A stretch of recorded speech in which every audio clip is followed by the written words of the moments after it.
Good morning. Steph, it looks like we might need to promote one or two people.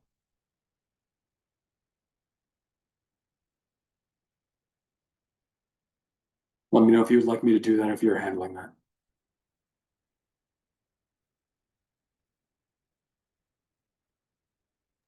I just promoted the governor's office.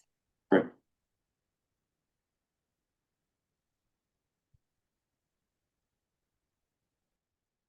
Mr. Chairman, can you hear me all right?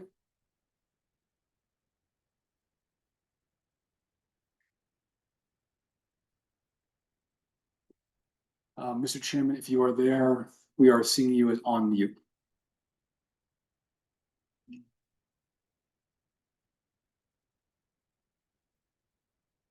Good morning. There I am, Mr. Chairman. Good to see you. Good to see you. Sorry, I didn't know I was on mute and blinded. All right. So, Mr. Chairman, I think we do have a quorum, so I'm happy to take a roll call if that's how you'd like to Please. proceed. Please proceed. Thank you. Commissioner Racines, Here. Commissioner Pope, Here. Commissioner Navas, Here. Commissioner Revel. He might be excused. Commissioner Wallace is excused, and Chairman Gordon. Here. Mr. Chairman, you have a quorum. Very good. Thank you.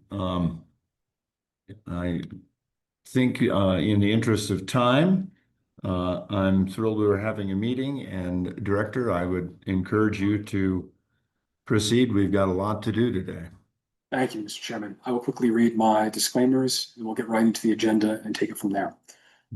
So, key decisions pertaining to the Wyoming Stable Token Initiative will be made by the commissioners of the Stable Token Commission or the state legislature in public meetings such as this. Further, the only commissioners are those appointed by statute, the governor, or a majority vote of the commission. At this time, Wyoming stable tokens are not available for purchase. Prototype tokens with no backing reserves and therefore no financial value have been issued on testnets for the Ethereum, Solana, Avalanche, Arbitrum, Base, Optimism, and Polygon blockchains. These are for testing purposes only, and smart contract addresses are published on our website. As such, any website or platform claiming to sell or distribute WIST should be considered fraudulent. Please do not attempt to purchase tokens from unauthorized sources. Information outside of these meetings should be only considered factual and legitimate if it is distributed through our official channels. At this time, these are limited to our website at stabletoken.wyo.gov, the Wyoming legislature website at wyoledge.gov, and our social media channels with the @WyoStable username on Twitter, YouTube, GitHub, and Warpcast. And then, Mr. Chairman, I'm happy to present the agenda next. Please proceed. Thank you, Mr. Chairman. I'm also noting that we do have Commissioner Meyer joining us as well. Great. I see him now. Thank you. So hopefully everyone can see this, and please let me know if you cannot. We will quickly go through the August rulemaking memo with a specific focus on the reserves management and the token management rules. We'll then go through a policy update and look to finalize and approve a number of our policies we've been discussing. I will, perhaps just in the interest of time, go through upcoming meetings events now to let the audience and the commissioners know that the Wyoming Blockchain Symposium will be taking place August 18th through 21st in Jackson Hole. And we will have our next regular meeting of the commission back in the Capitol in person on August 29th, starting at 9 a.m. Because this is a special meeting of the commission, there will be no public comment period. And with that said, Mr. Chairman, I'm happy to take it from there on the August rulemaking memo. That sounds good to me. Please proceed. Thank you, Mr. Chairman. So we've had this rulemaking memo crop up a few times over the last couple of months, kind of just build off every month. You'll notice this month we no longer have the Wyoming Public Records Act fees or the procurement rules on the docket because those have been formally promulgated. They're on our website and they are on the Secretary of State website on the WARS platform, the Wyoming Administrative Rules System. So for this go round, we will do a quick update on the reserves management, and then discuss token management rules for perhaps both emergency rulemaking and regular rulemaking to run in parallel.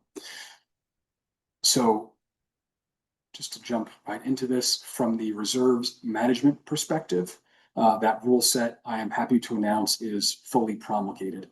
So again, we have our typical preamble, but to get down to the update, most recently, and we did cover this in our last meeting, the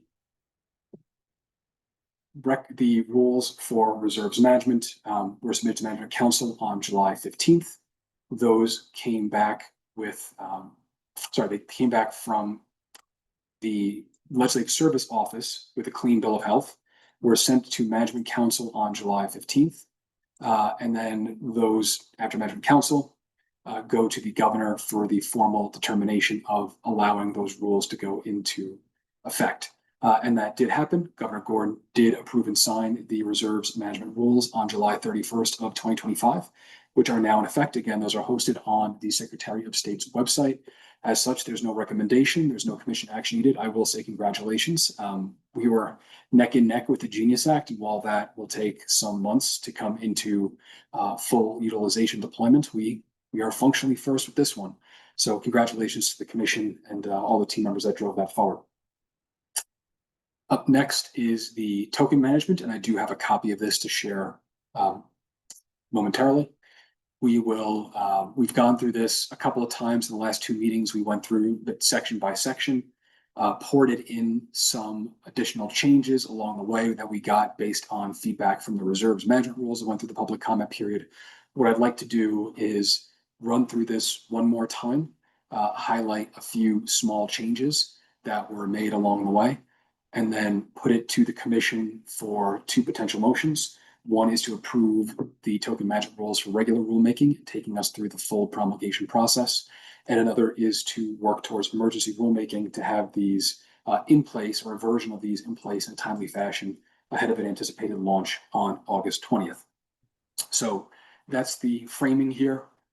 Just to quickly hop into the reserves management rules, one thing I wanted to specifically point out before we kind of put this one to bed is we do in chapter 1 in our general provisions have section 4, which enumerates the powers of the director and his ability to delegate to commission staff. All of that to say is there's a couple of things on here that you'll note, because again, for us as an agency, the power is vested in the commission and then delegated out to the director rather than vested in the director directly. So we have a number of different things that we expect to happen under this delegation. Some of them are pretty straightforward, including things like launching a website, which we intend to do in the coming days. But we also, will be opening, operating different accounts, whether those are traditional and financial, or if those are digital wallets. All of that will be available to the director and the commission staff following a formal delegation. And I'll also note that any actions taken under this delegated authority within this section shall be reported to the commission at its next regular meeting. So all that says, as we go forward with this, I would expect that when we talk about the budget, kind of industry updates, this will be another kind of brief update on a month-to-month basis. Say, here's the different things we've accomplished under this authority to make sure the commission has full visibility, and that does not change at any point along the way. Any questions before we hop into the token management rules? Questions? If there are none, please proceed. Can do, Mr. Chairman. So hopping over to our token management rules, again, we would look to bring these forward. This would be the third time the commission is going through this. We've had the Attorney General's office take a look at it. Paul Hastings' team, which we have brought on for additional legal support, has looked at this, several commissioners and SMAs. So we feel that this is pretty robust, at least with spectrum of full coverage. We have updated a few of these definitions, mostly just from a grammatical perspective, burn in addition to burning, things like that, which is not really substantial. We've also included the terms redeem or redemption and redemption requests. Those were in our token management rules. Those kind of jockeyed in and out of this one based on how other clauses are being written. But what we've netted out is including these, so we're in parity with the reserve management rules. And I think that was pretty much it, with one exception on this last one, unsolicited assets. We had a definition for unsolicited assets. We also had a definition for misdirected transfers. Those were initially meant to be different things. The definitions kind of came together. So we've removed the term misdirected transfers, and now everything is kind of resulted and rested in unsolicited assets, which are particularly assets, digital assets, received by the commission from some external party. And we'll talk Mr. more about Chairman, that momentarily. I've got a question for Anthony. On the redemption there, it says that only somebody that I mean, you can't do it directly. So a person can't directly do it, so they have to do it through, I guess, one of our licensed representatives. Is that the crux to this? Through the chair, that is correct, Commissioner Meyer. And so I guess if they were going to do that, just for ease of use, so you've got your wallet, the token is in it, and is the mechanism as easy as saying redeem, and it goes right through the licensed persons, or do they have to know? I mean, I guess that the app takes care of the who, what, and where, whatever. All you have to do is just punch a button. It's going to be that easy. So through the chair, Commissioner Meyer, that is certainly the intent. The reason that we are relying on the licensed service providers are because they are very large institutions with platforms used by perhaps millions of people, but they also have a KYC and AML regime we could rely on, BSA compliance, MTLs as they need them per jurisdiction. We'll talk a bit more about that when we get to the KYB requirements in the LSP agreement. But Okay, that's generally speaking, the intent is, we're a small team. If we had to KYC everybody ourselves, we need to broaden the team. It would take some time. We're really relying on institutions that have already scaled to be the on-ramps and off-ramps. right. I just looked at a marketing thing there, Anthony, is that if somebody says, well, now I got to find somebody to get my money back, I can't get it back from the state. So we want to, I guess, maybe make sure that everybody knows that, yeah, you can get your money back. It's just that this is the I guess the online brokerage or whatever that where you get it, and just so we don't have any, I guess, yeah, just I guess wanting to make sure that everything is understood and that it's easy for the end consumer. So, okay. Yep. Thank you, Commissioner. I think that's exactly what we're going for. Yeah. Okay, so to continue the conversation here, the limited delegation of technical authority, again, this is meant to mirror the limited delegation of fiscal authority in the reserves management. It's a much shorter section. And based on the feedback we received from some of the public comment, particularly through our online portal, we just put a boilerplate or kind of a wrapper on top of all of these clauses, all of the delegation, to say it'll be done in accordance with control procedures established by the commission, which was appended to certain more weighty clauses in the reserves management. But for this, we just decided to stick it at the top and cover everything and go from there. Any questions on chapter 1? Okay. Hearing none, I will proceed. Chapter 2 is our cryptographic asset management. Again, not really much in the way of updates. This is a chapter that kind of commands the director and commission staff to set up the private keys and public key pairs that will be facilitating the issuance, redemption, and any kind of movement around a Wyoming stable token. There, we are compelled to maintain a secure facility or facilities, to store devices, set up redundant keys for recovery purposes. I'm not going to say much more about that for perhaps fairly obvious reasons, but I will note that the agency is, you know, the agency will have all of that work done ahead of the launch on the 20th. So we will have those redundancies, backups, and secure storage. In terms of key usage, again, the goal over time would be to have a training program for key holders who kind of expand the surface of potential key holders within the state infrastructure. And then in terms of this last section here about incident response, this is our being compelled to create incident response plan and disaster recovery response plan.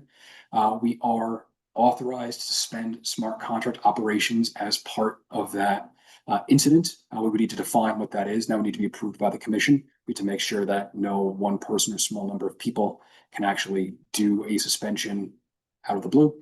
It would need to be downstream of significant oversight, as do many of the other features we have. Just based on time, I'm going to keep going here. So if anyone has questions, please just throw a hand up. I'll see it right in front of me. In terms of token supply management, again, this is the chapter that will give the agency the ability to actually issue the tokens, so the minting and redeem the tokens through burning, which is kind of the technical analog to the issuance and redemption on the reserves management side. We will need to have some more detailed granular steps in place for some of that, but I think where we are now is all well understood. We will be conducting regular security audits of our smart contracts. Again, that is underway and will be shared in the coming days around the current smart contracts. We have things like an audit logging system, and these are things that we already predominantly have through our integration with Fireblocks, the infrastructure they're providing. For Chapter 4, this is interdiction of Wyoming stable tokens, a bit more lengthier. This section is obviously quite sensitive.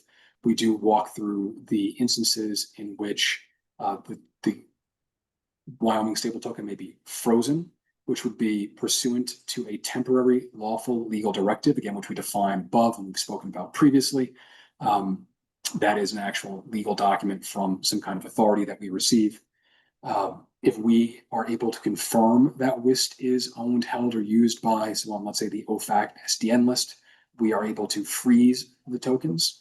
Or if there is advisement or evidence we get that would indicate that WIST is being used for legal purposes, there is discretion to step in that capacity. That being said, that is only for the freezing of Wyoming stable tokens. And if there is no formal seizure, which is again downstream of a regulatory body, there is kind of a 30-day lock on the freeze that will be released after that 30 days if there's no final lawful legal decree.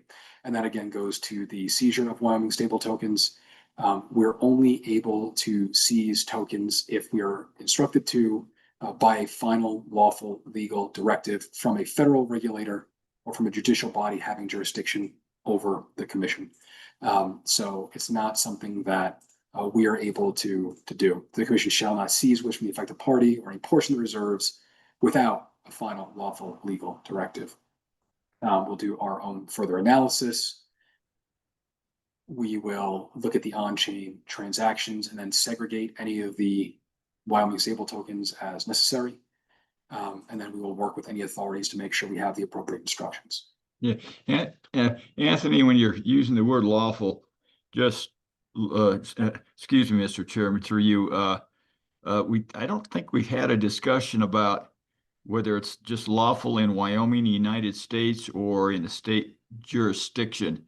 And my thought is, if you get a bag of Colorado marijuana money, can you turn that into stable tokens? So we have two definitions here in Chapter 1. One is the temporary lawful legal directive, which is a temporary, otherwise time-limited official and binding proclamation, just a temporary restraining order, preliminary injunction, cease and desist, issued by a judicial body having jurisdiction over the commission. So that would imply either Wyoming or federal. And we still have kind of parallel wording for final lawful legal directive, a final judgment issued by judicial administrative regulatory body having jurisdiction over the commission. Again, I would invite our Chief Risk Compliance Officer, Mrs. Deborah Brooks, to correct me if I have misspoke, but I would consider, Mr. Treasurer, that we're covered from the Wyoming and the federal perspective through that language.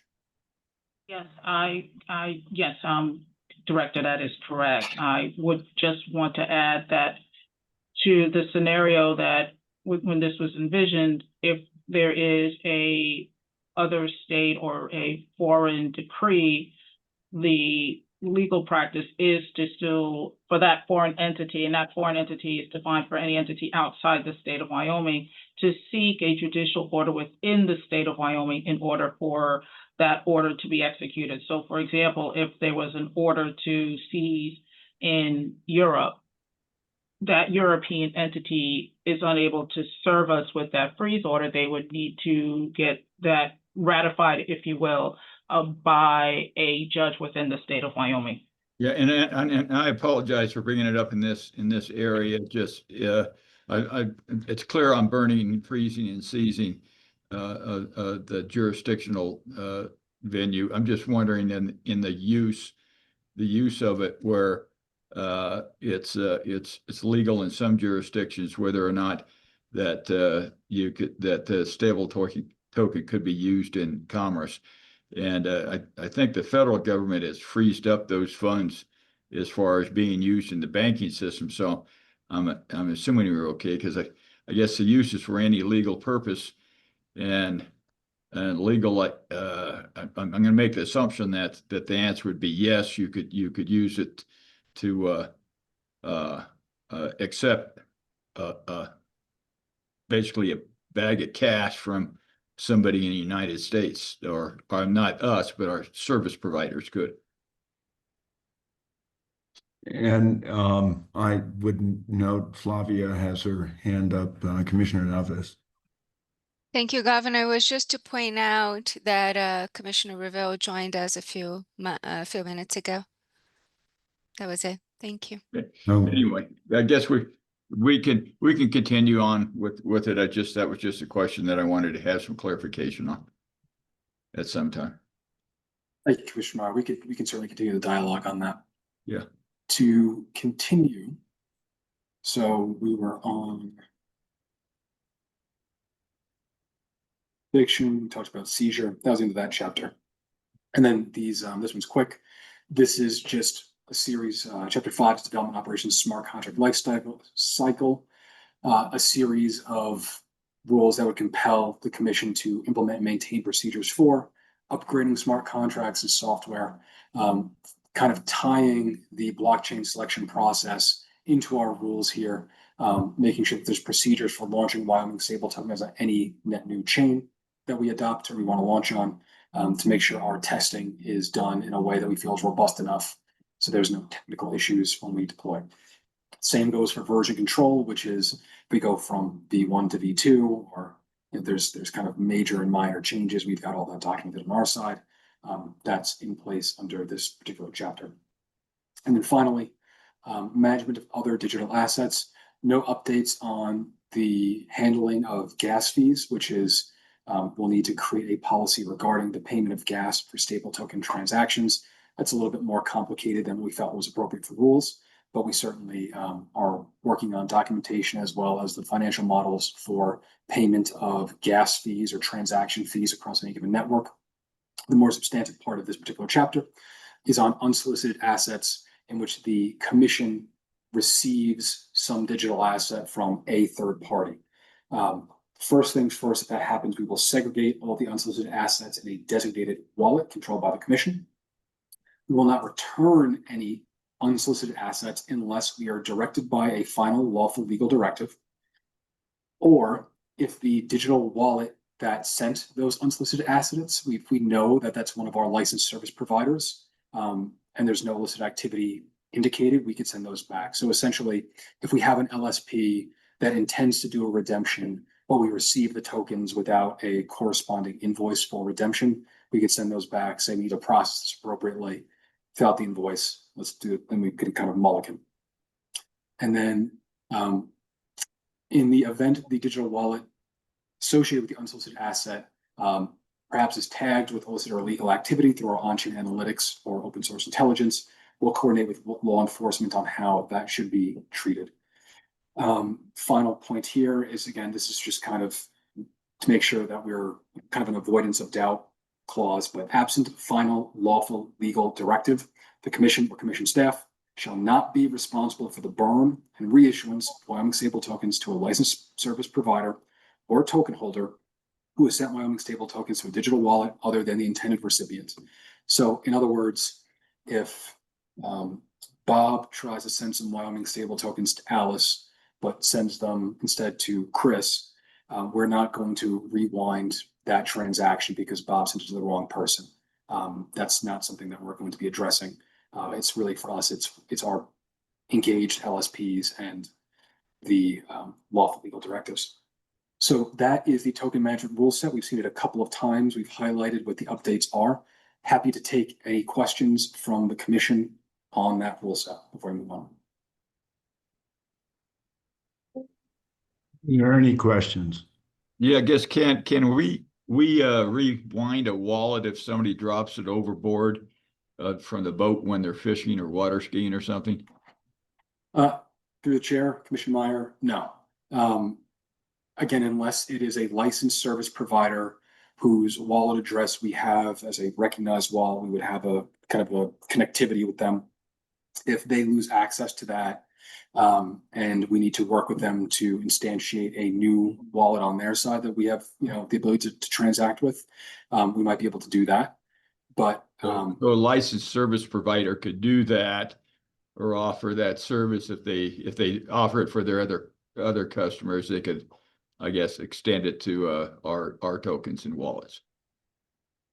So through the chair, Commissioner Meyer, that is roughly correct. I would say it's a slight difference between our relationship with a licensed service provider, where we kind of have an open dialogue with them versus and about which wallets they're using to kind of go back and forth in stable tokens, versus I think what you're referring to is more of a custodial agreement that a large centralized exchange may have with an end user, where that centralized exchange is holding the tokens on behalf of that end user rather than the end user holding it themselves. I think that might be a little bit of a separation, but generally speaking, they would be able to handle that between the two parties outside of our. Yeah, so it's outside of ours. The broker would burn them and to get the money and then reissue, ask for a reissue under a different wallet. So, Or well, again, I want to be just very specific because we are talking about exerting control over other wallets. So just go into it in brief detail. We would not be burning Wyoming stable tokens on an end user's wallet if they have taken it off an exchange and are using it themselves or are sending it all around. It would very much be service provider. Yeah. yes. Okay. All right. Okay. Any other questions? Okay, please If proceed. there are no other questions, I would revert back to the director's recommendation, which would be two motions.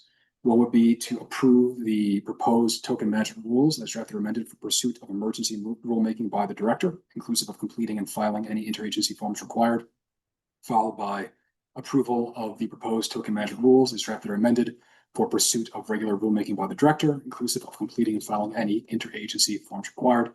I will, of course, leave that to the commission's vote and determination of whether that would be one motion or two.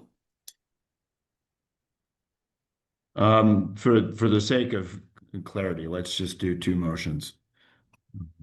So I'd entertain a motion if there are no further comments. Mr. Chairman, Commissioner Pope.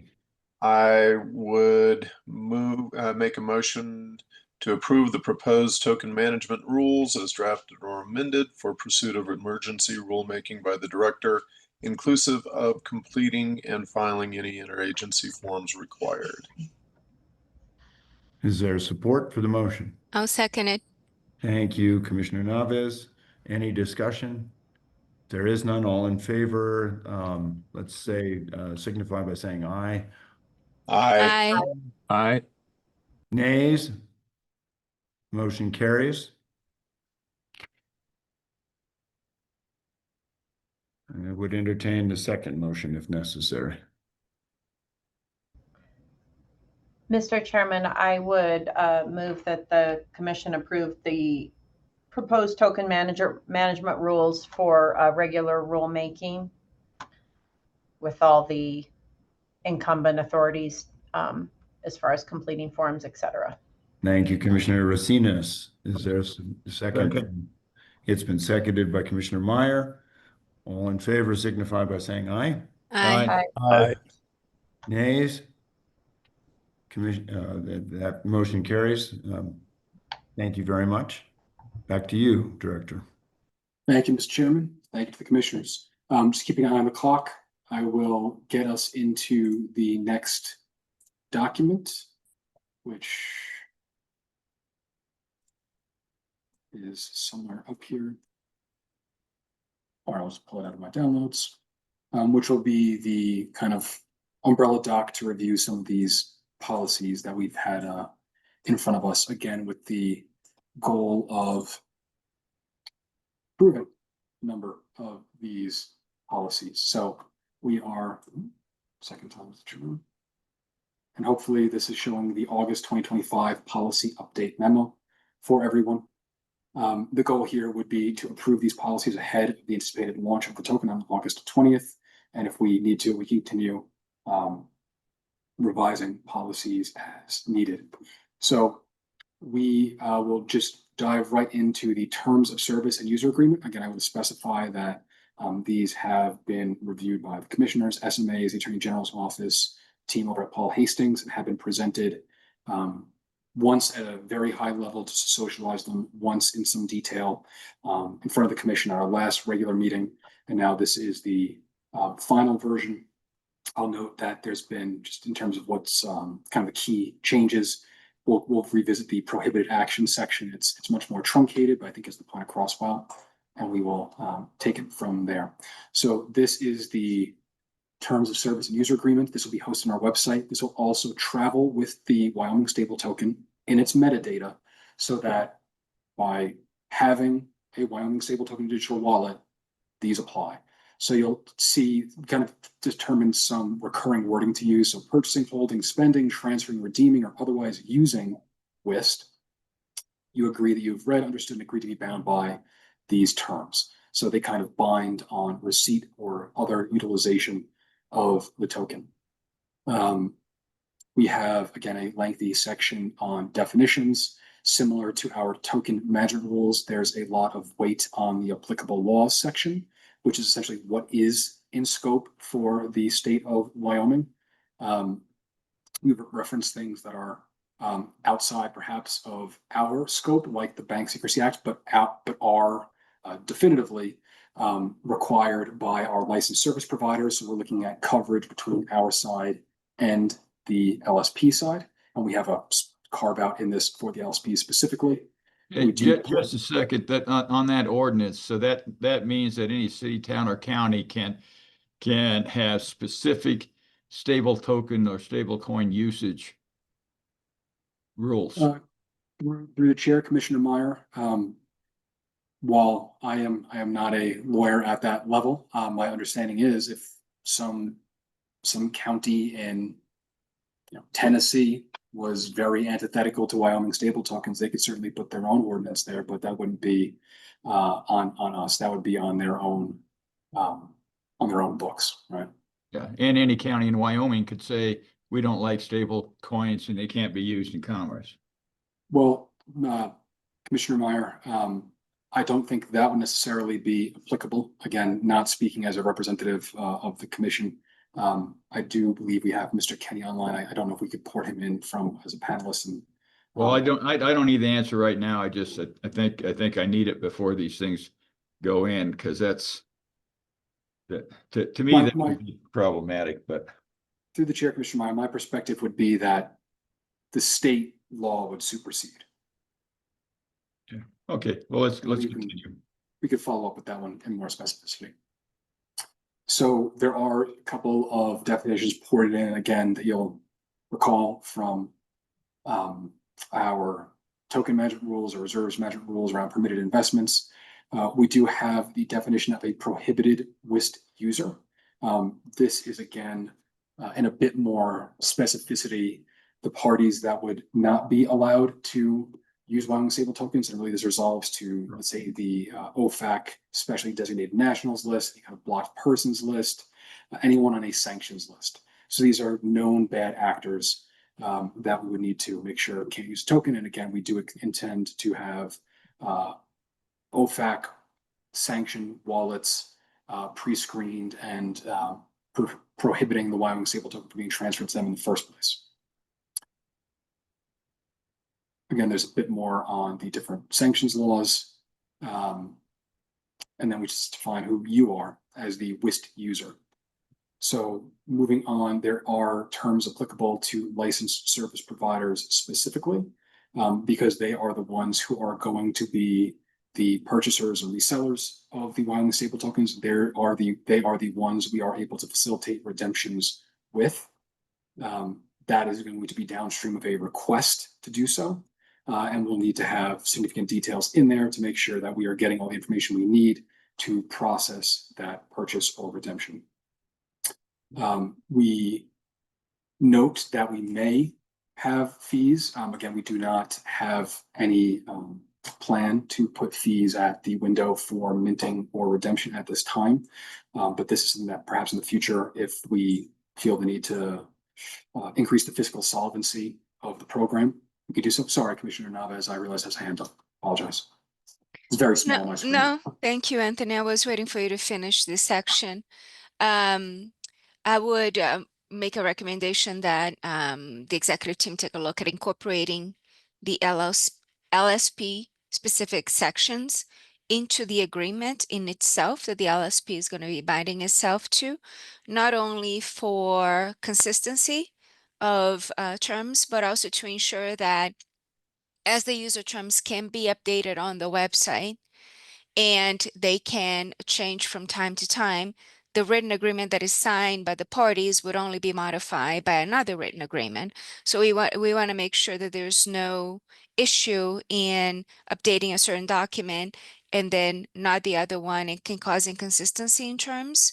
So I would recommend that the executive consider moving these sections to the agreement that is going to be executed with the LSP to ensure consistency and that there's no conflict in the future.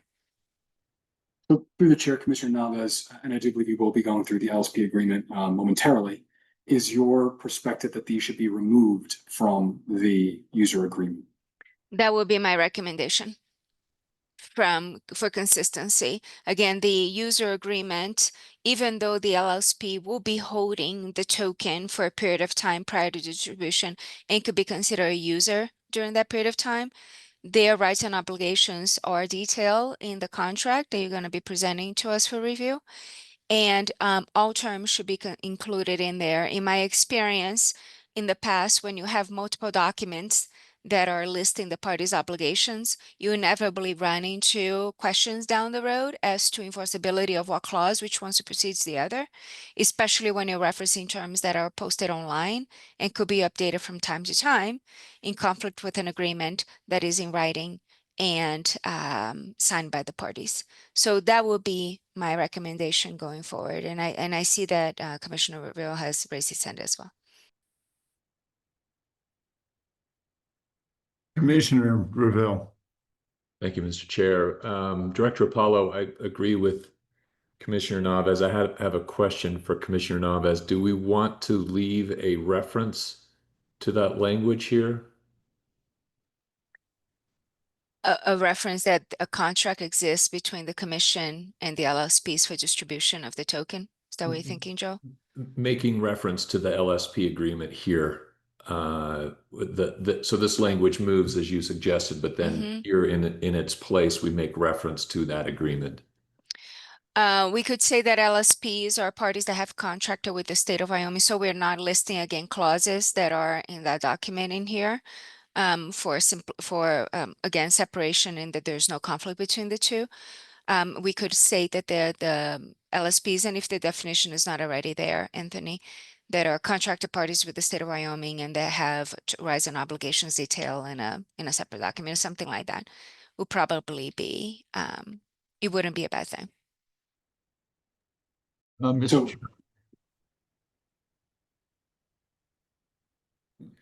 Commissioner Meyer. Yeah, I would think that what we'd have is this is where we're starting. We leave it in there, so that's public to the extent that it can be, and then add a basically a direction at a new 3.1 and renumber that says that the terms of the licensed service provider terms, the written signed contract shall be the enforceable, I guess, instrument, and that these are, then put a disclaimer in there, and that these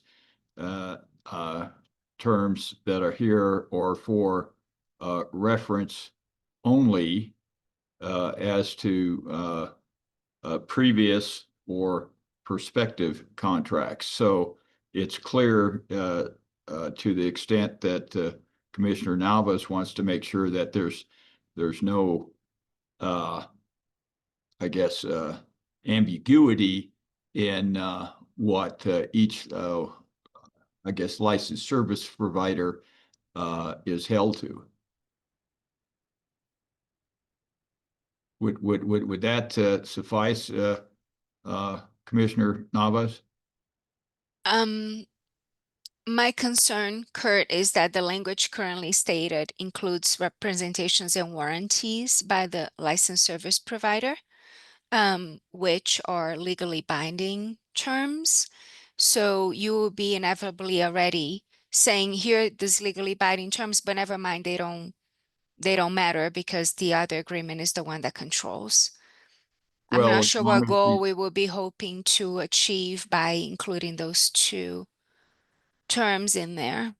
So for simplicity, and again, to ensure that we're keeping a document clean and easy to read, I would still believe that removing these terms and putting in them in the contract, and to Joel's reference saying that there's an agreement executed between the LLSP and the commission detailing its rights and obligations, I think is probably the most appropriate. However, obviously, I would seek counsel from the Attorney General's office in the drafting of legal documents, which is subject to their review.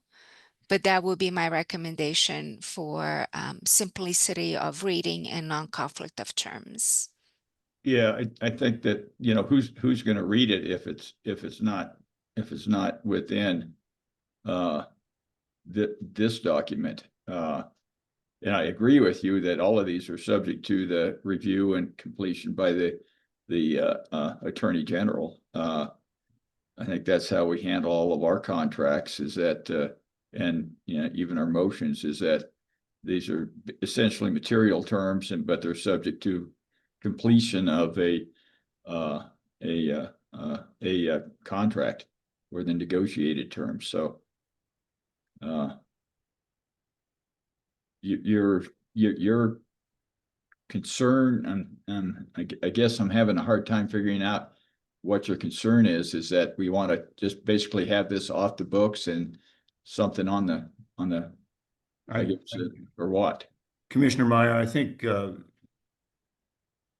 Commissioner Navas's point is that there's the opportunity for confusion to emerge because you'll have potentially two different sets of documents with different terms to them. They can evolve over time. So I sort of think Commissioner Revel's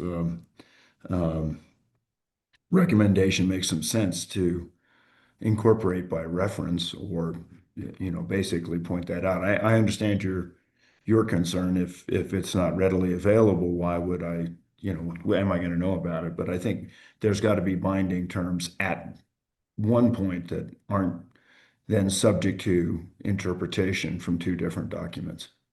Mr. Chairman, if I can clarify. Yep. Yep, so that's exactly it. So this is, again, as the user agreement terms of service, this is going to be traveling with every token. applicable every token holder, anyone who's got it in their wallet or any way, shape, or form interacts with the Wyoming stable token. Licensed service providers are one subset of that. We did put this language in here because we did want to be complete. That being said, to Commissioner Novice's point, one of the documents we will go through is the kind of boilerplate contract between the commission and the licensed service provider. So Commissioner Novice's point is actually taking these particular clauses for LSPs out of the user agreement, making sure they are in here, which I'm fairly confident that they almost all are already. And then Commissioner Revel's suggestion was to just in the definitional section here, where we already talk about what a licensed service provider is, we just keep this definition, which is in our reserves management rules, and our token management rules we use elsewhere, put a little subsection for the avoidance of doubt.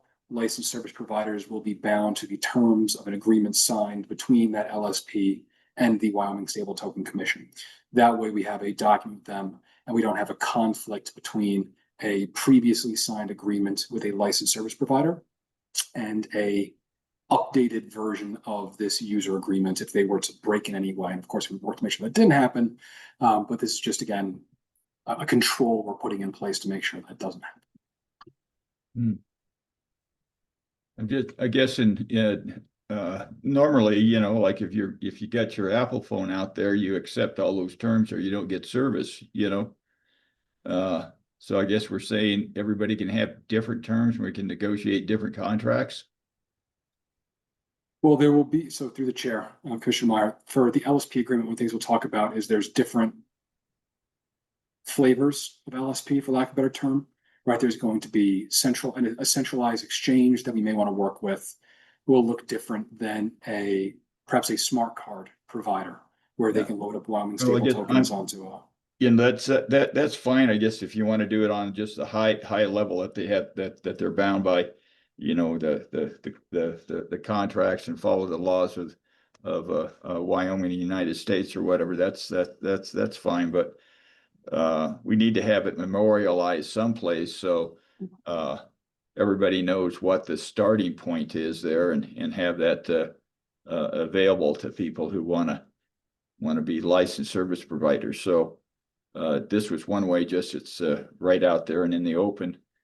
I think the either way will work, but yeah, I just want to make sure that everybody knows or has a place where they can go through an appendix or something as far as a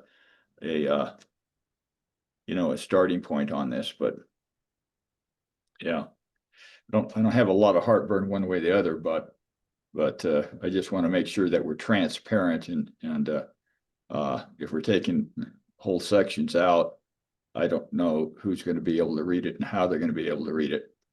And maybe we want to be not as transparent here. So just with how other competitors may look at modifying our service agreement to our detriment. So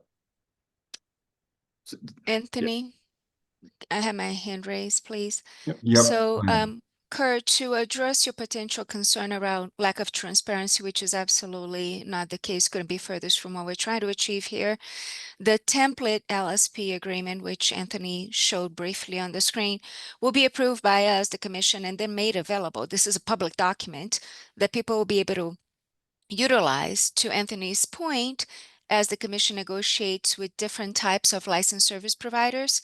Different clauses may apply to one or the other. However, the template document, which is the one that is using as a starting point and everyone knows what they're going to be bound to your comment, will be publicly available.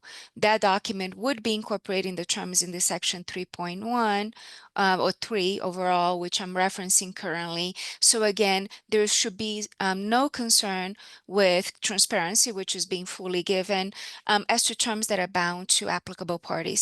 The user terms are for users and users of the token, and the licensed service providers would then be working off the template document, which will be a public document and approved by the commission to start negotiations with the commission. So to your question around transparency, I don't think there should be a concern at all. We're being quite the opposite of that in having all these documents publicly available for everyone. Okay. Is that helpful, Kurt? I just want to Yeah, make sure I that we're think, addressing your points. yeah, I think that is. I was just Okay. trying to figure out like I understand in changing worlds and it sounds like every service provider is going to have a customized document which they can sign off on. So we're not going to have anything that is uniform as long as we have some uniformity, which I guess the starting point of the boxes that have to be checked will remain the same as long as that's the understanding, then we can move forward in whatever form. Yes, they will have a template document that everyone's going to be working from. So to your point about consistency and transparency, we'll be meeting those goals. All right. Director, please proceed. Will do, and thank you for the dialogue. We certainly I've got my notes jotted down here. For the sake of time, I'll keep moving on here and just try to highlight some of the things that may have changed along the way. We did remove, in terms of eligibility, we did remove the age gate of having to be 18 years old to hold Wyoming stable tokens. Again, that's one of the things that we have punted to the LSPs in their terms, but we maintain sovereign immunity. Anything, the governing law will obviously be the state of Wyoming. We are very clear that we are not insured by the state of Wyoming or any insurer of deposits. And we do not guarantee the principal deposit beyond the notional value of WISC, and that all reverts back to statute. In terms of prohibited actions, again, we've truncated this section based on our review and some feedback from the select committee as well. So this was a lengthier list of specifically prohibited things in prior discussions. We've kind of moved that dialogue and put any kind of illicit activity into that sanctions list or that prohibited WISC users list. So the way this reads now is that the commission reserves right to monitor and, if appropriate, block or otherwise prevent transactions that, one, relate to use by any prohibited WISC user, or two, violate applicable laws. Those are prohibited actions. So again, this is reflecting that the Wyoming stable token can be used for any lawful use, and we have carved out in the definitions what illicit use would be. And then again, as that second clause here, we say nothing herein precludes licensed service providers for implementing or restricting activities consistent with the LSP's laws, licensing regulations, or contractual obligations. So if our counterparty has certain restrictions on what they can or can't do, that's their prerogative. But we will, from our side, we have the perspective that Wyoming stable tokens can be used for any lawful purpose, and what it is not lawful, we have carved that out. In terms of frees and sees, again, this is just a quick section that we're, kind of pivots and points towards the applicable laws and rules promulgated by the commission. So again, the token management rules we just talked about. No changes to the discussion around forking, downtime, or user responsibility. No changes to waivers of enforceability or assignment, which is you cannot assign anything in these terms. No changes to the third-party interactions. No changes to the indemnification and release. We maintain all of our privileges as a sovereign entity. Same goes for the limitation of liability. And then we just clarified for the support ticket, we've got our email address there. And then for the right to amend terms, no changes there either. Okay, so first, happy to address any questions on the user agreement. And then if we were to revert back to our kind of umbrella doc here, covering all of this, the director's recommendation would be to approve the final user agreement as drafted or amended. I believe that the amendment would be to remove section 3 for the terms applicable to licensed service providers and migrate that content to the LSP agreement, followed by adding a clause to the LSP definition, acknowledging that is where we host that terminology. I'll post there. Comments first, and then I guess from the sake of clarity, I think we put this in a motion and then amend it. Does that make sense to everyone? If it does, I would entertain a motion.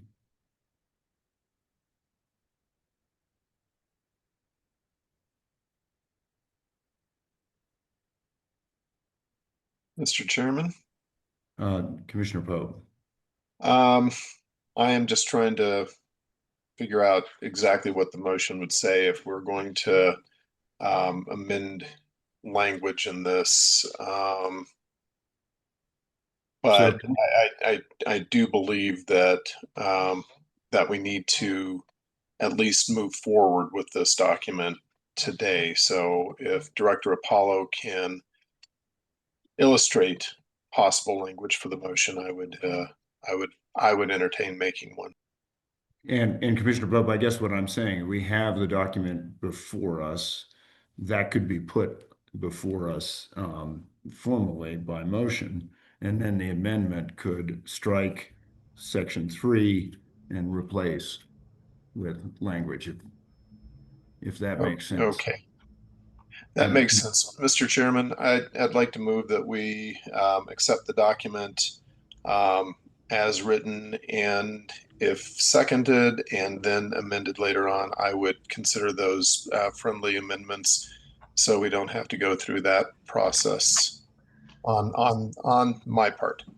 I appreciate that. And the reason I'm recommending this, Commissioner Pope, is that the minutes would follow exactly what the discussion was. So if that's the case, then is there support for the motion?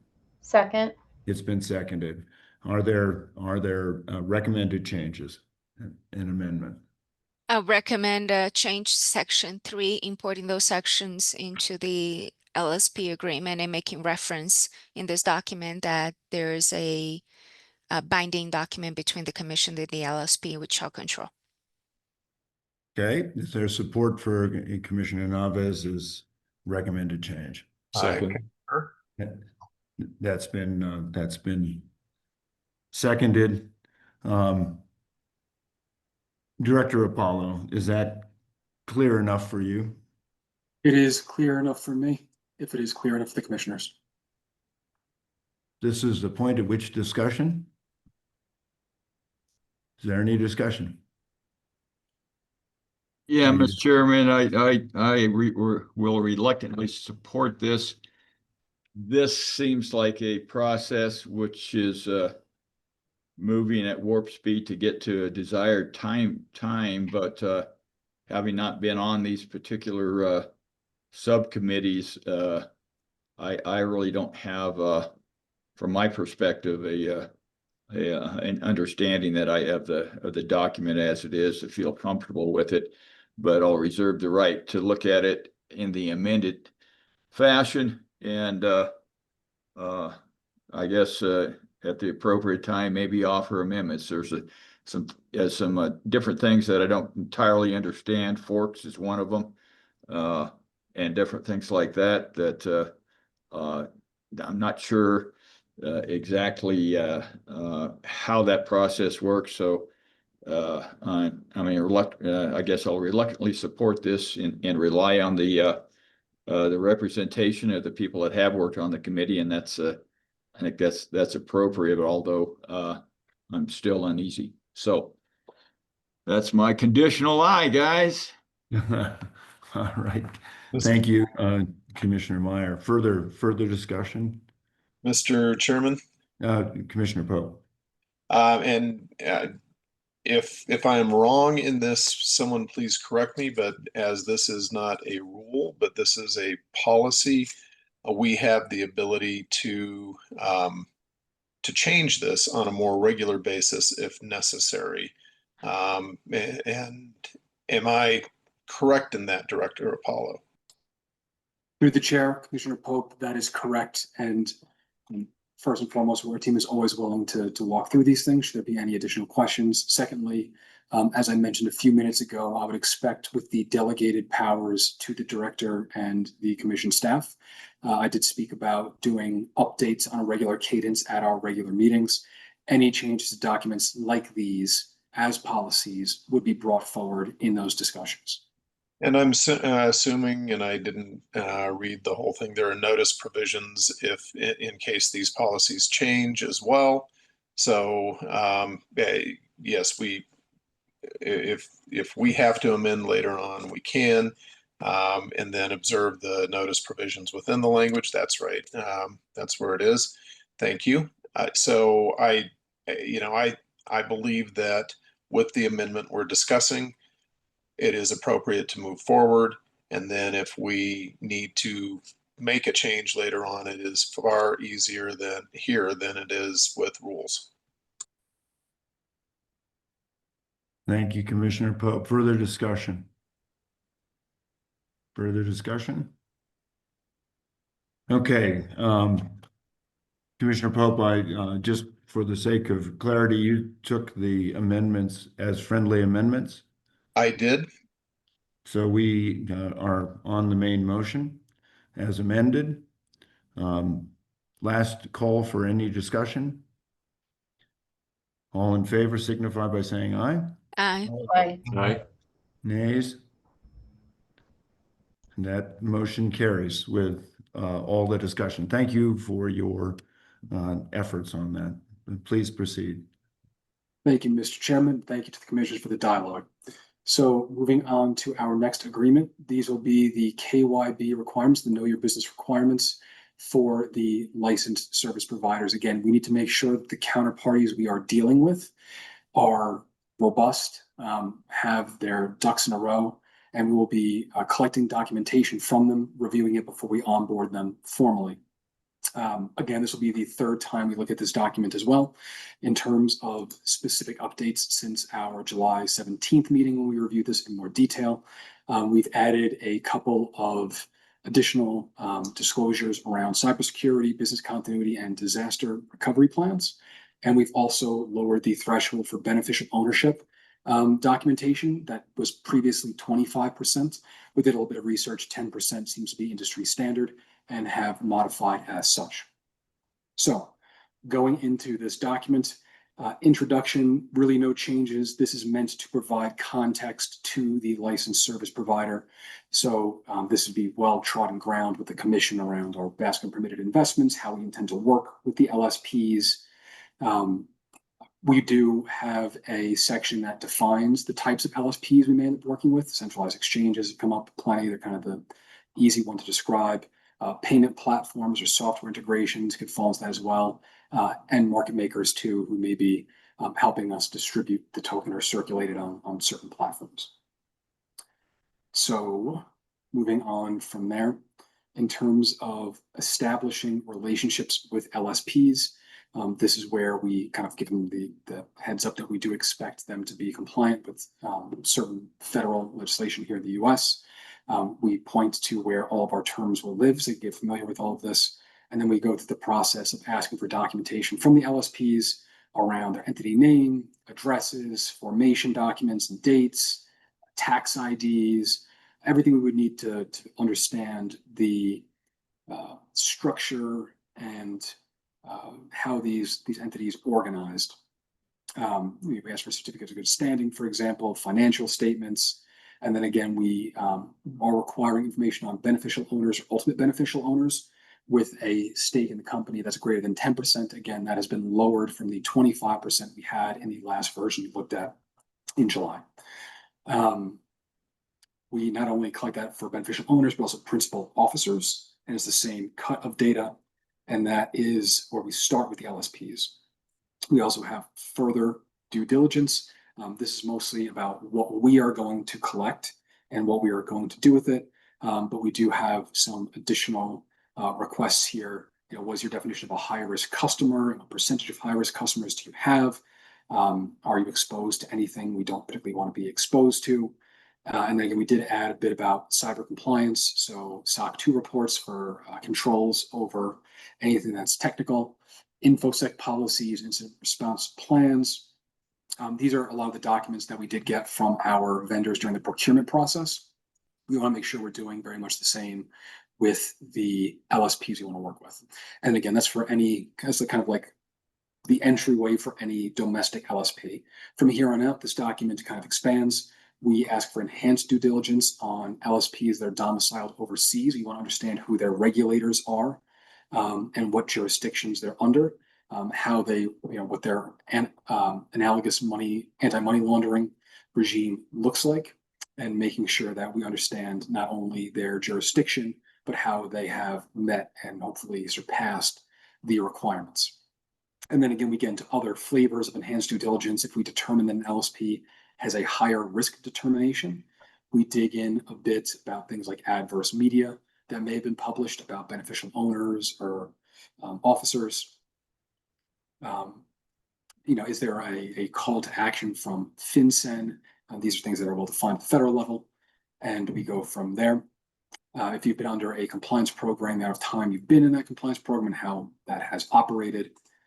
And that is the enhanced due diligence. We also have additional due diligence at the commission's determination if we need to scrutinize the source of funds, perform any of their on-chain transactions that may come up, and then look at what their exposure might be to illiquid digital assets if that has any material impact on their financials. Section 2.7, ongoing monitoring of LSPs. That is all to say that this is not a one-time process for us. We will continue to look at the LSPs and how they're operating and make sure we want to continue having those relationships.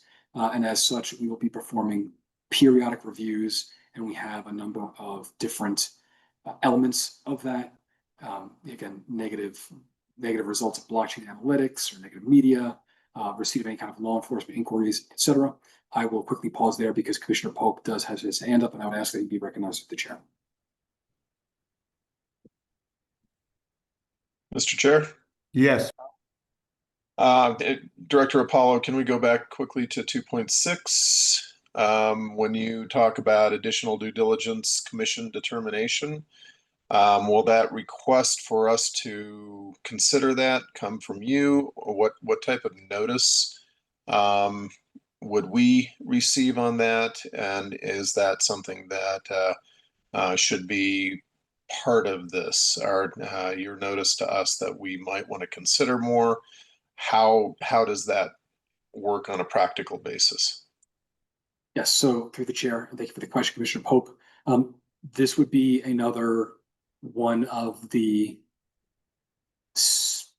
topics where we're kind of transferring the ability to kind of do this on a month-to-month basis through the agency, with updates to the commission and commissioners on a monthly basis, the regular meetings, present results of this. If there is confidential information that's required or things that get litigious, I would imagine that would have to happen in an executive session. But my expectation is the agency should be able to run with this. We should have the authority to do that through the reserves management rules that have been promulgated. And then we would, again, present the results to the commission at the regular meetings for any kind of further input or any kind of scrutiny in an executive session would be my assumption. Very good. Again, that's a very on a very practical process matter that may not be appropriate to include in here, but I think I'm good with this language for now. If it isn't, and we'll see how it plays out practically. So just to be extremely clear through the chair, Commissioner Pope, we do have, in terms of the reserves management rules that are now promulgated, the director and again the commission staff, the delegation can enter into, renegotiate, terminate written agreements with any service provider, including knowledge to certain licensed service providers. So again, if anyone needs to fall out of that scope because of activities, we can certainly take charge on that and then present it to the commission as needed. Very good. Thank you. Thank you, Commissioner Pope. Through the chair, I will continue. Please. Again, we were on the periodic reviews of LSPs. We are now down at documenting the rights and responsibilities in written agreements. So we'll enter into written agreements with them. So again, taking the feedback from Commissioner Meyer, Again, we have a user agreement. We have this KYB requirements. Now we're working our way to the LSP agreement, which would again record a number of the compliance checks that we have, who is responsible for their task performed, who's responsible for the record keeping, the extent of due diligence that the LSP themselves will do on any of their counterparties, because we are relying on them to be the leg that we have to users, retail users, and users of a Wyoming stable token. So again, this is our understanding of their own compliance framework, and that brings us to the end of this document. So again, I'm happy to answer any questions on the third version of the KYB requirements that we are looking at as a group. I will revert back to my umbrella doc here. The director's recommendation would be to approve final KYB requirements as drafted or amended. We did not discuss any amendments, but again, happy to take any comments first before a potential motion. Any comments? Just one comment, Governor Anthony, and just for the group's reference, some of the information that we may be seeking from licensed service providers may not be possible to be received, such as, for example, details on suspicious activity reporting that is made, as by federal statute that information cannot be disclosed to ensure that investigations are done that are not hindered. So some of that information, Anthony, and for the commissioners as well, may not be able to be received. We can ask for it. The worst that they can say is no, we cannot give it to you. To which point we may need to engage in potential other enhanced due diligence on our part to ensure that we're covering everything. But just as reference for the commissioners. So through the chair, Commissioner Navas, thank you for the note. That is one thing we specified, the number of suspicious activity reports. We know that there's sensitivity around those. We're not asking for them specifically. And yes, recognize that we may not receive all of this, hence why there's a bit of a decision tree here about when and how we go do enhanced due diligence. Thank you, Anthony. Nothing else from me. Okay. Do we have a metric on or a list of high risk exchanges? Through the chair, Commissioner Meyer, not one that we have created ourselves necessarily. We would do that exercise and create risk rankings as we review documents we receive. But there are certainly a number of publicly available rankings, ratings.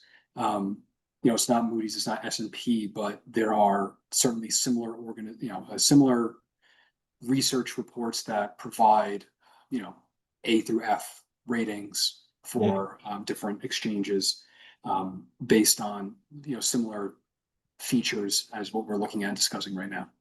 So I guess that we can ask these people to supply the people that they're doing, of the exchanges they're doing business with, so we have that transparency, so we can raise our hand about what are you doing over here, I guess.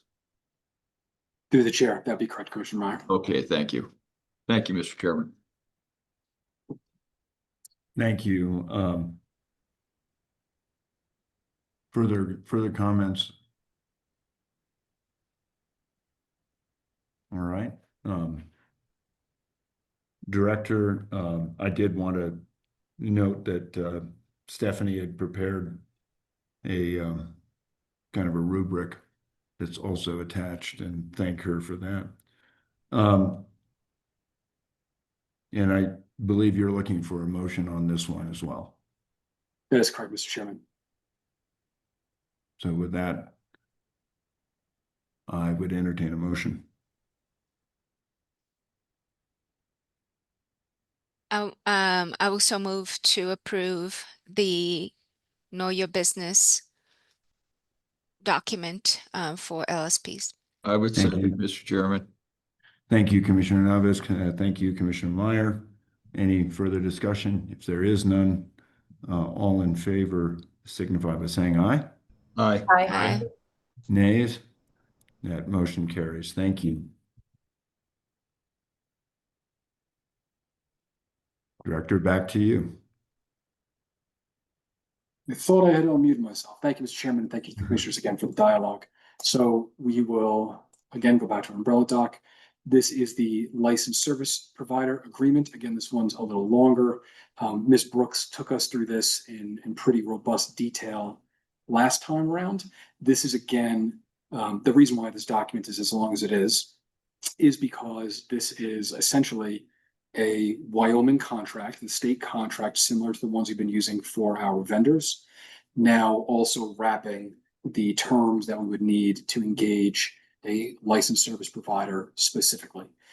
So going into this document, and again, this is about a 40-page doc, so I'll go through quick, again, highlighting where we have overlap or we're just taking in the input from the Wyoming state contract. So parties, purpose of contracts, the term of the contract, all comes from the template contract. Again, you can see there's kind of plugs in here as we will be customizing these for the counterparties. When the term starts and end, we'd assume that would be within a given biennium, and then we would renew as needed. We do provide a section about services.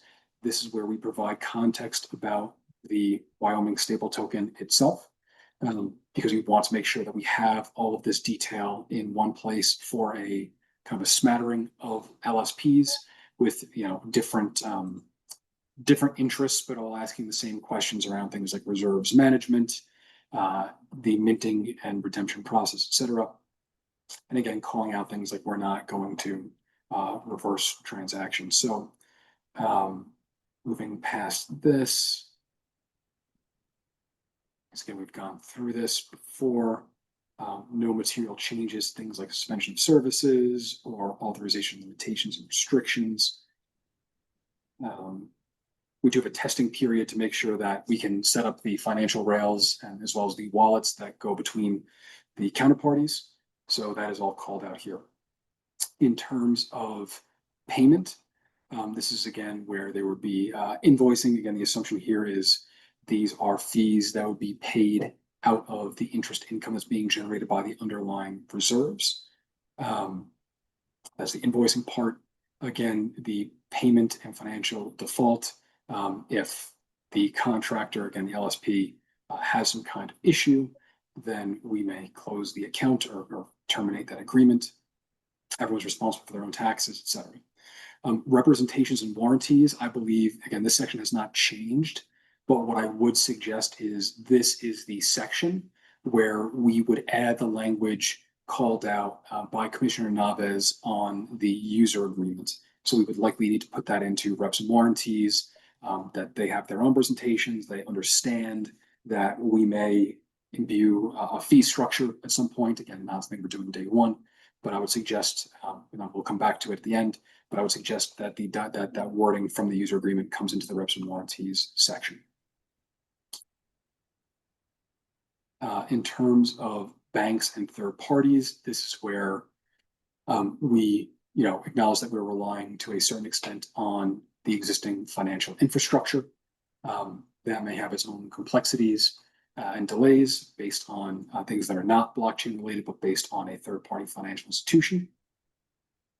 We, again, replay this section here on applicable laws that is in the user agreement, so it's applicable to everyone. We do replay it here to make sure that it is well imbued in this document.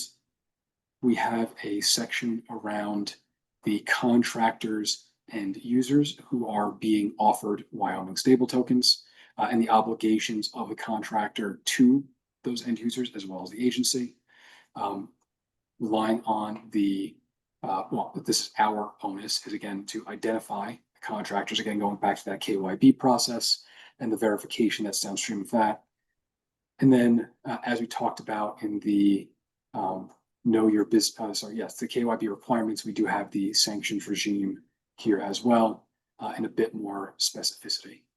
I will note that I'm now seeing that the beneficial owner percentage in this document is still at 25%. So apologies if that was not translated. I will note that. So if we do an amendment at a later time, we can make sure that gets incorporated as well. And then we will continue on. We do need certification of a compliance audit from our contractors, that they have significant controls in place around their different systems, their data, security, alerts, and notifications around any breach of those controls. And now we start getting more into, again, the boilerplate of Wyoming state contracts. Again, what we've just gone through is LSP specific. Now we get into what we're pulling out of the general terms of our Wyoming state contracts, again, with a little bit of nuance. So we do have IP protections for both parties in our general contracts, general section. But when we talk about things like the ownership of the interface, we call out here proactively that whatever the LSP has built is their property. Same thing around their data, usage data, contractor data, feedback. Again, things like limited content license, we understand that everyone's usage is limited to what is being specified in this contract. If there's publicity, we have to approve that. Same, trademark usage. This is all pretty standard, as is confidentiality. The confidentiality provisions we have here, again, are informed by our existing agreement. And then we may have mandatory disclosures as required by law. Return or destruction of materials at the end or termination of the contract is straightforward. And then again, we have survival, what clauses will remain in place even if our contract terminates and for a period of 5 years thereafter. In terms of data privacy, again, we have a privacy agreement that is reflected here. They need to make sure that they're abiding by ours, informing us of any data breach, and we are not liable. We have a bit more robustness around the termination of a contract. Typically, we have 30 days to terminate even without cause. Now is a bit more specificity about mutual termination, termination for insolvency. If there's regulatory issues or any kind of default, then we would terminate at that point. What the effects of that termination would be. Liability, again, we maintain all of our protections around liability and indemnification. This is well-trodden ground from our team. We've been working closely with the Attorney General's office around this to make sure there's no confusion and that the clauses we have here in both the sections, liability and indemnification, are functionally non-negotiable. So while there may be different fee structures for LSPs and whatnot, this is where we kind of hold the line. We pull in another couple of documents of our risk disclosures we'll talk about in a few minutes. We talk about supported networks, which is, again, where we have candidate blockchains. So we just call out that in detail here about which chains the agency would launch a Wyoming stable token on. Again, the conversation around forks and our support of which fork of a given chain. Again, that's in the user agreement, but it is repeated here for clarity. We do not support Wyoming stable tokens that are wrapped and migrated to other chains. We only reflect those that are on our supported blockchains. Transactions are irreversible. Freezing and burning of Wyoming stable tokens is in line with our token management rules we've gone through. We do call out that from a regulatory perspective, we are in a bit of untrodden water. So we kind of limit that, our responsibility dictating how agencies may react to or be impacted by regulatory changes. Again, we do not have any kind of deposit insurance on WIST. WIST is not legal tender. It's not money. It's not currency. We may, as an agency, hold WIST. We make sure that they're aware of that. No guarantee of price stability on third-party platforms. Again, we will always be working to make sure we maintain our peg to $1. We have the over-collateralization. We have significant controls in place. But if someone starts signaling Wyoming stable tokens for $5 on a different platform, we'll always redeem it for $1, provided that the reserves are in order. But we do call that out. And then we do review the tokens that are being received at the point of redemption. Again, I will quickly just skim through sovereign immunity and venue because those are part of our general provisions. Application of the Uniform Commercial Code, you see this in the user agreement as well, that we have opted in proactively to Article 8 of the UCC. And then we have this insurance section for both requirements and coverage amounts, which are specific. These are part of the general provisions of the Wyoming State contract. We work with the AG's office on this. We work with the risk team on this, and that's captured there. Again, there are more general provisions, amendments, assignments, availability of funds, which is to say, if the agency does not have money, we're not going to keep paying you. If they have complaints, again, we will fill in the boilerplate. They can come to one of the members of the agency. We'll give them that information.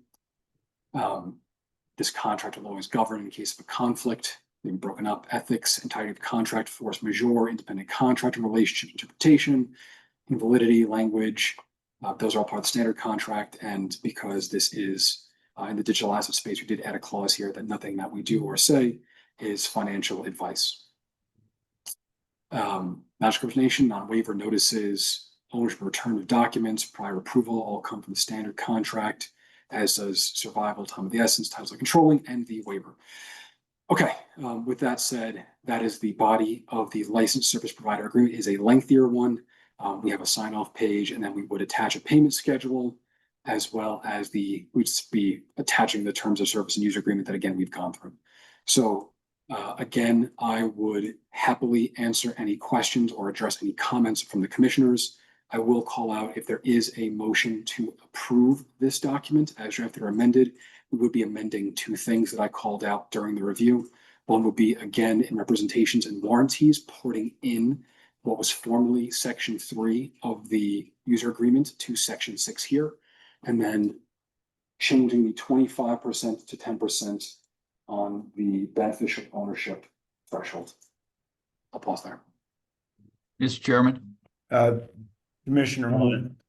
just quickly, we ran by the insurance numbers there rather quickly, but I didn't know if there was anything that if we get larger than the last one, as far as our exposure, is there anything that gives a percentage exposure over that? I didn't see that.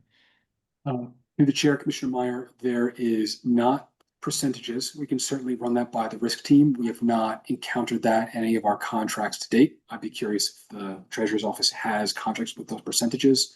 If you look at, and again, this is a kind of, I know it's templatized, but more complete contract. Look at the real, templates that the Attorney General's Office maintains. One of the carve-outs in there when they provide guidance to those completing the contract on the state side is, if you need more coverage, you could always ask for it. And I would expect that if we're moving large swaths of Wyoming stable tokens and we have any kind of concern around a counterparty, we could also always add to those numbers. Yeah, those seem to be bodily injury, property damage, things like that. Those all seem reasonable, but I'm just thinking in areas where you have say you have somebody in their office commits fraud or they do something that is egregious in their operations that causes this harm, other than these things here, whether or not there's any coverage or any mention of that. So through the chair, Commissioner Meyer, I think one of the things that we always take a fine look at when we're reviewing these contracts is cyber liability insurance, because a lot of what we're doing is online. And so that's kind of always the one we come back to, that seems to be more germane than whether or not they have automobile insurance on the client side. That being said, one of the interesting things for us specifically is if there is fraud or theft,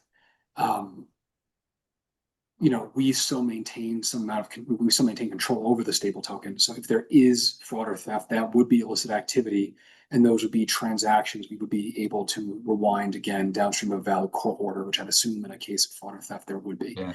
So just their standard errors and omissions insurance type of coverage, or at least something along those lines. Yep. So through the chair, Commissioner Meyer, we could certainly talk about that with the risk team and get their perspective on whether other agencies have done that. I know it's come up in a couple of conversations we've had on our side with current vendors, and I won't go into too much more detail about that, but we can certainly come back to you on that one with if we need to address this in, side letters or in the body of the template, we can certainly do that. Yeah, and I'd be curious whether Flavia knows if there's any, what the standard practice is in this industry.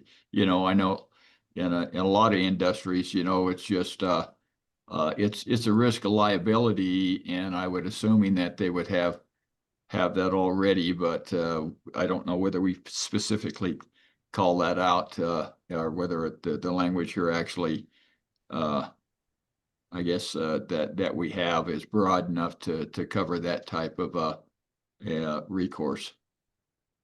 Commissioner Navis. Thank you, Kurt. Yeah, I would unfortunately defer to the Attorney General's office for any legal interpretation of the documents. And obviously, insurance coverage is something that the state should opine on what it believes is appropriate for our commission and what it is that is required. Different private businesses look at insurance in different ways depending on their overall risk profile and funding that they have. But as to applicability and enforceability, unfortunately, I'll have to defer to the AG's office for advice on that. And through the chair, again, I just recognize that it's the AG plus the risk team, which we work closely with on all these contracts.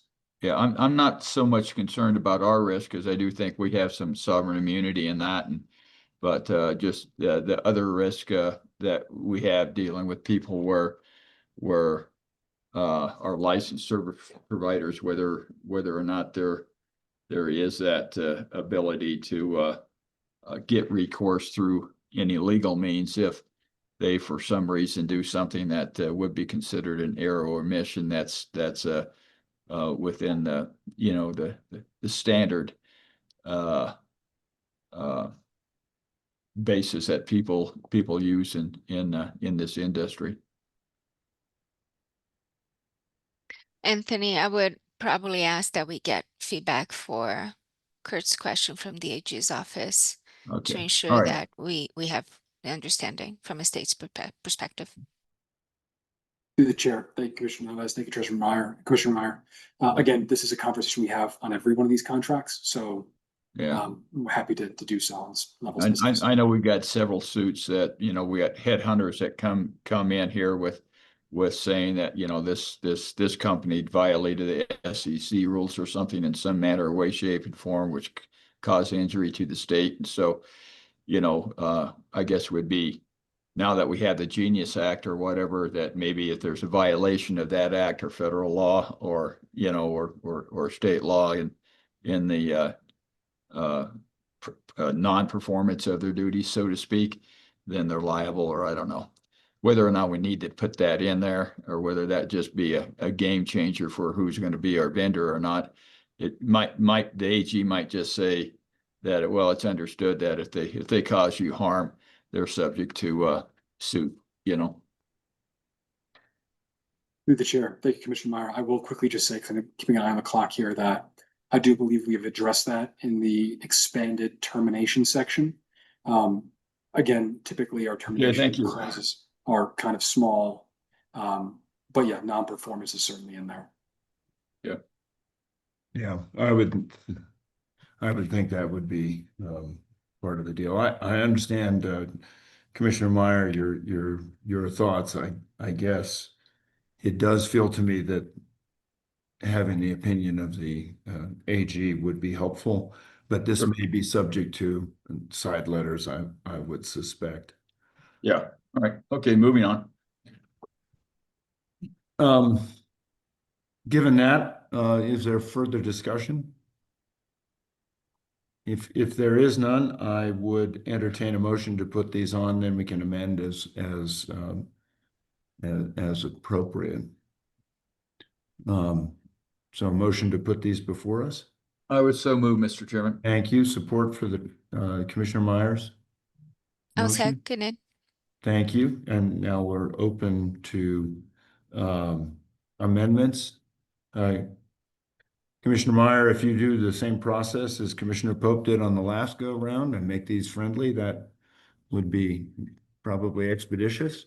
Yeah, Mr. Chairman, that's fine with me. The friendly amendments that have been discussed that they be attached in the final draft.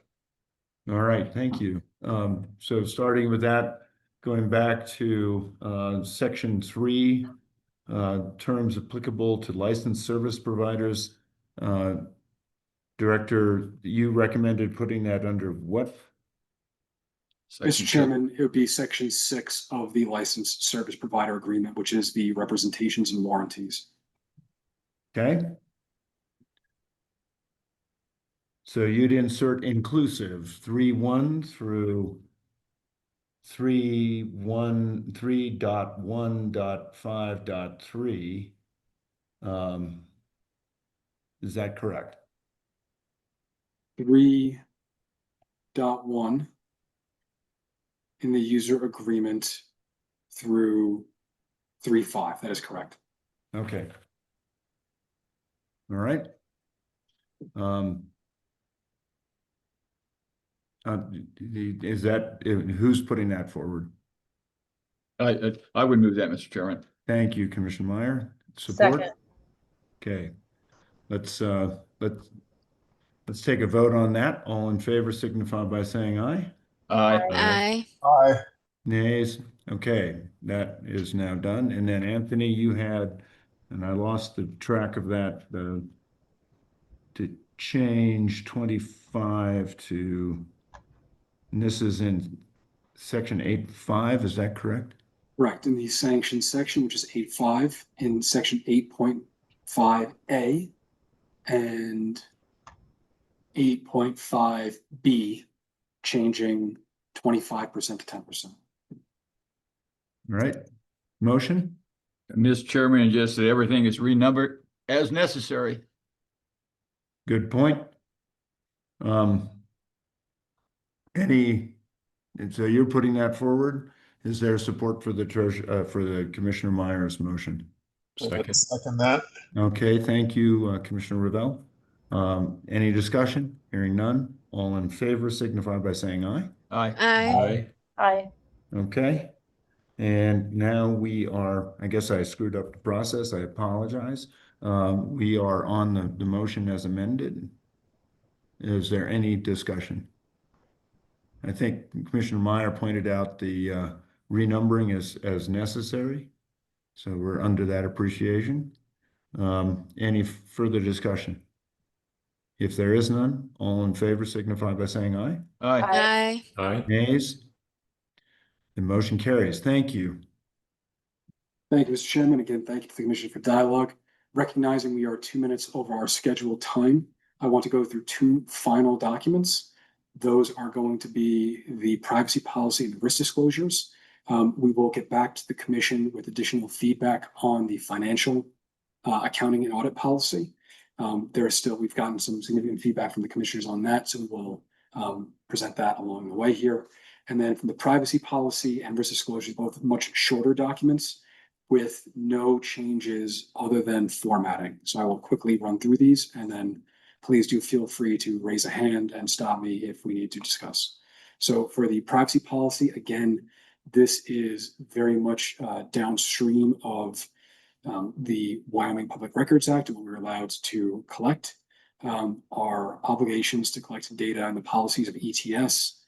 And generally speaking, we do not collect PII other than from the licensed service providers. And we've gone through that whole collection process through the KYB documents, which we call out in the footnote. We may collect non-PII, so again, not associating necessarily a name with, let's say, a wallet address, an on-chain address, which we use to monitor transactions through on-chain analytics and make sure there's no nefarious activity occurring. Again, we may collect more from LSPs themselves. And then the use and disclosure of information by the Commission is governed by the Wyoming Public Records Act. We do call out the statute specifically, as this Commission knows, but saying the public record, for the most part, everything becomes public, although there is certain confidential data that we do have and do protect. But again, that's one of the, that's limited to data that we do collect. And again, we are not necessarily collecting a ton of data where we are leaving some of that to the licensed service providers and collecting data on those entities rather than individuals. We do not, we have again, just enforcement and freezing authority. We do not take enforcement action absent a legal order.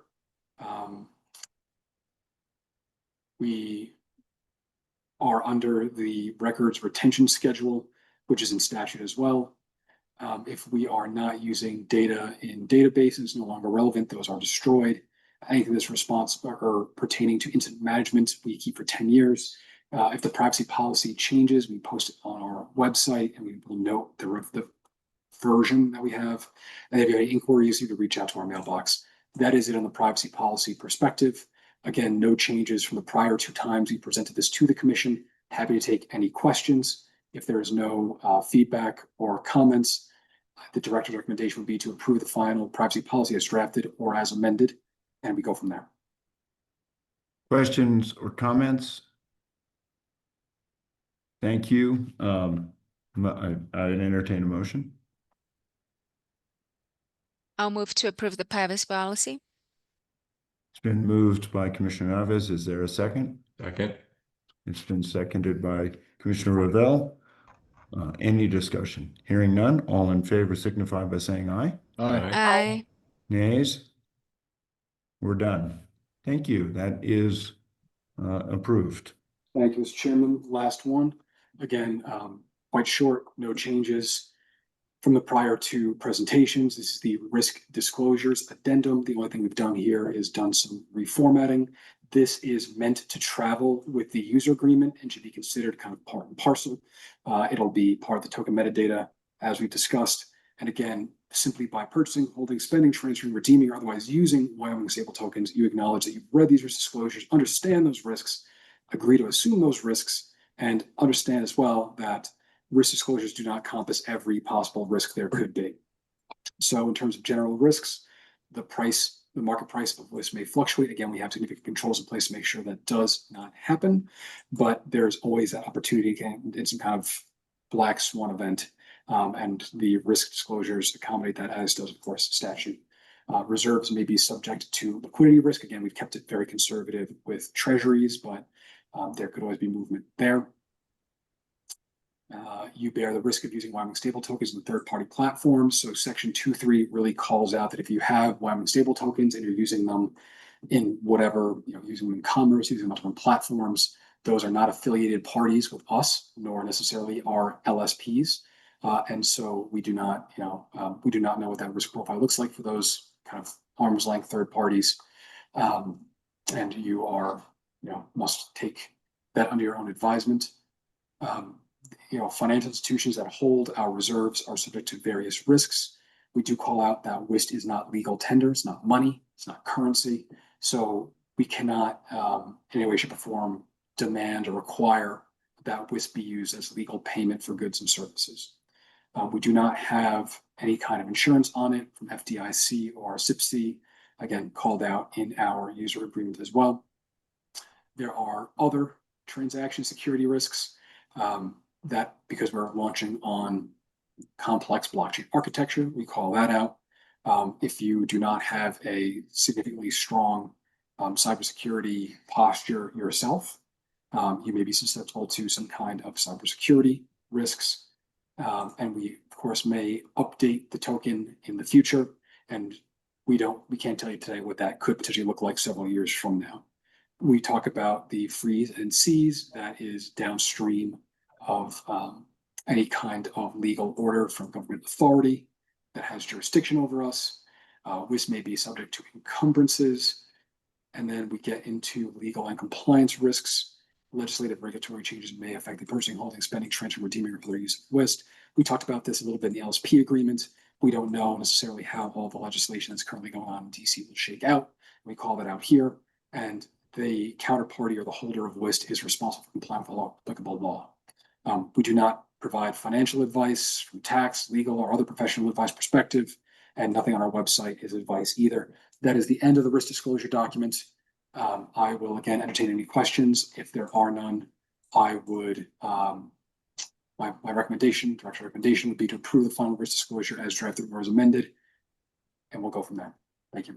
Thank you, Director. I do have one question for Commissioner Naves or perhaps Deborah Brooks. And the language on what I'm just wondering if a rapid spike is a term of art.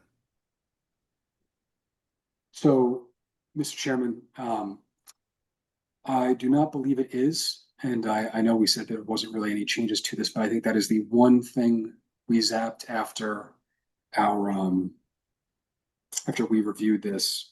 I don't think we have that language in here anymore since the draft that you're possibly looking at right now. So Okay. that I believe is Yeah, in I'm the not good able to interest. find it, Director. I don't believe it's in the latest draft. Yeah, I think, Mr. Chairman, we had spoke about that one in particular. We had changed it to rapid increase, but we just looked at the language there and felt that that sentence was redundant and possibly confusing with the sentence that followed, so we did zap that one. Okay. Yeah, and I'm looking at another draft, I think, in that. So thank you. Further questions? Further questions? Okay. If there are none, I would entertain a motion. Mr. Chairman, I Commissioner Pope. move to accept as is right now. All right. Is there support for Commissioner Pope's motion? Second. It's been seconded by Commissioner Racines. Any discussion? Hearing none, all in favor signify by saying aye. Aye. Nays? That motion carries.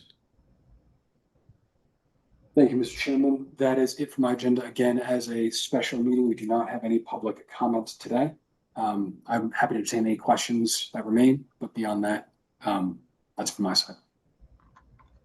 Thank you, Director. Are there any comments from any of the commissioners?